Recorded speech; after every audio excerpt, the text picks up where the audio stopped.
Assalamualaikum warahmatullahi wabarakatuh. Kembali lagi di channel YouTube aku, Lila Christina.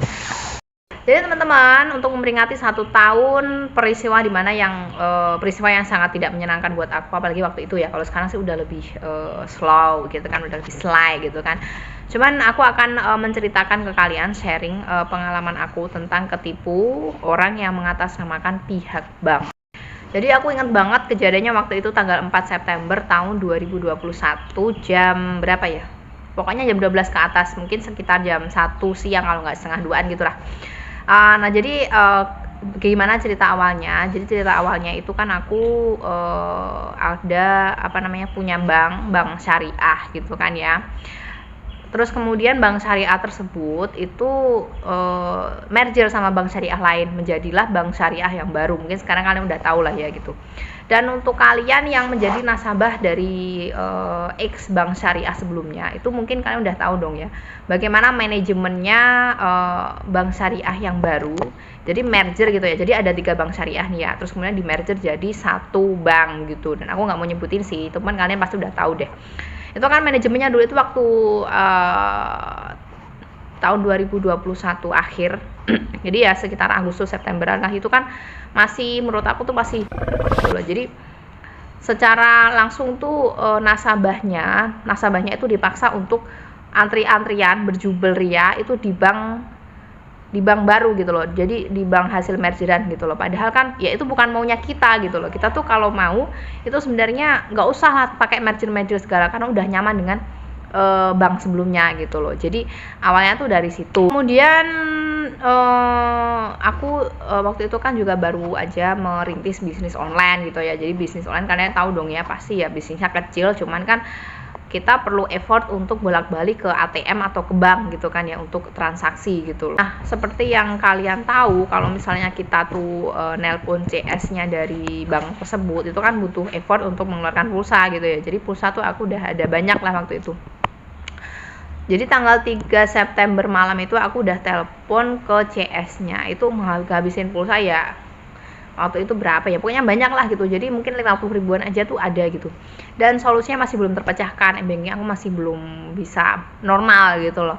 Terus kemudian saking aku keselnya gitu kan, aku buka dong bank baru Facebook bank baru tersebut. Nah itu tuh ada banyak banget keluhan dari nasabah-nasabahnya, yang mulai dari apalah error, terus antri, terus apa gitu kan ada. Terus aku tuh juga kepancing gitu loh, aku ikut komentar di salah satu postingan bank tersebut gitu.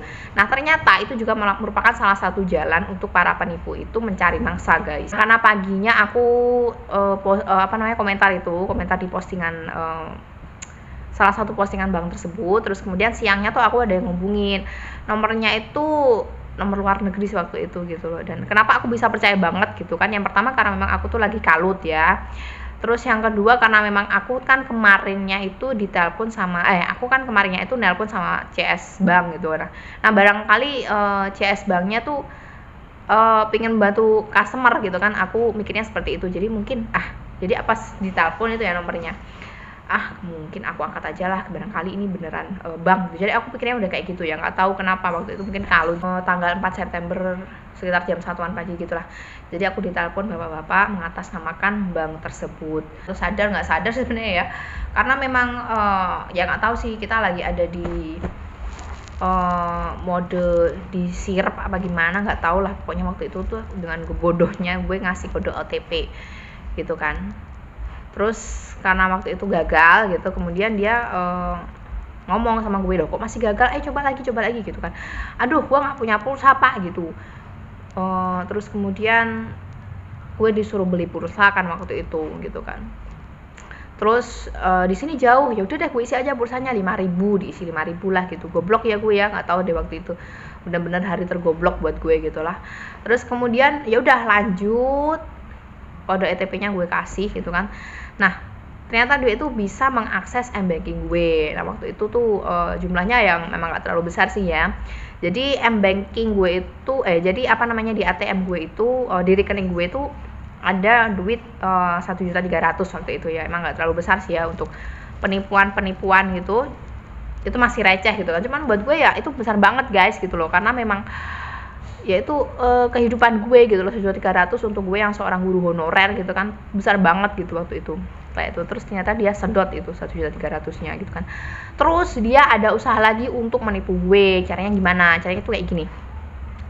Jadi gue disuruh transfer sebesar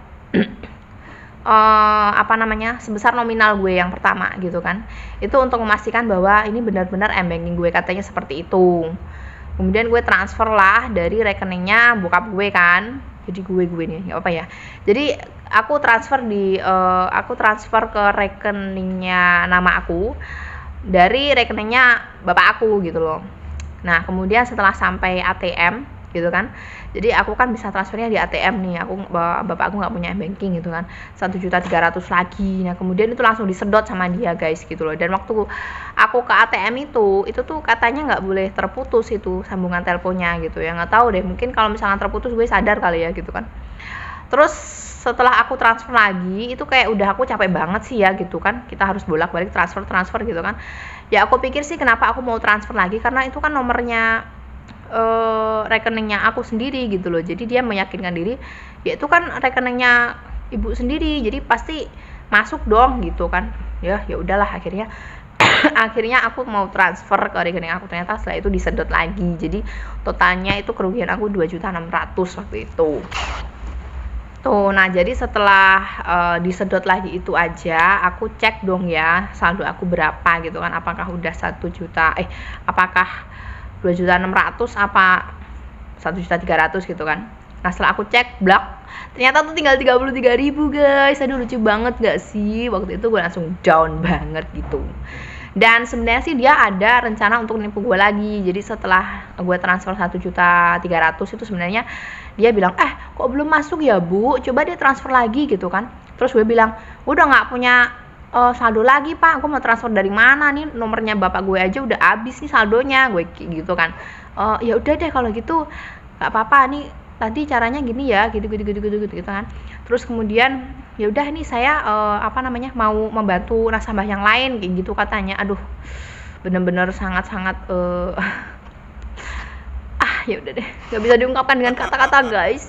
Dia itu nelpon gue itu lamanya sekitar kayaknya setengah jam lebih deh, mungkin 40 menitan atau 45 menitan gitu deh itu kan. Karena posisinya kan waktu itu gue juga ke ATM itu dia tetap mau mantau gitu loh. Alasannya tuh dia supaya bisa untuk memantau bahwa gue tuh bener-bener si pemilik rekening yang m-bankingnya disadap sama dia kayak gitu guys.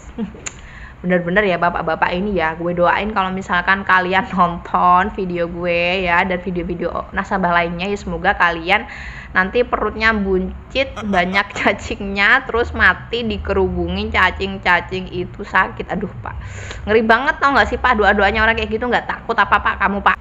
Jadi gitu guys cerita aku. Terima kasih yang udah menyimak video aku walaupun bahasanya agak sedikit belibet ya, karena memang masih emosi walaupun udah setahun. Sekarang sih lebih kayak terima aja gitu loh. Sangat amat cuek, nggak terlalu nggak gampang percaya sama orang lain gitu kan. Ternyata waktu itu juga bisa guys gitu loh. Jadi kemungkinan kalau misalnya kalian ketipu itu bukan hanya ketika kalian berlaku goblok, bukan. Jadi memang ketipu itu hampir sama dengan kecelakaan. Kalau kecelakaan kan kita apes gitu kan ya, padahal kita udah hati-hati banget, ternyata kita ada apesnya. Nah sama dengan kayak ketipu juga kayak gitu. Jadi kita nggak boleh menjudge kalau orang ketipu itu pasti orang yang goblok, bego gitu, nggak boleh kayak gitu guys, karena memang itu tuh sama apesnya. Jadi udah gitu aja, semoga video gue yang kali ini bisa bermanfaat untuk kalian, dan tetap hati-hati dimanapun kalian berada, jangan sampai kalian ketipu kayak gue ya. Oke guys, terima kasih karena udah nonton. Wassalamualaikum warahmatullahi wabarakatuh.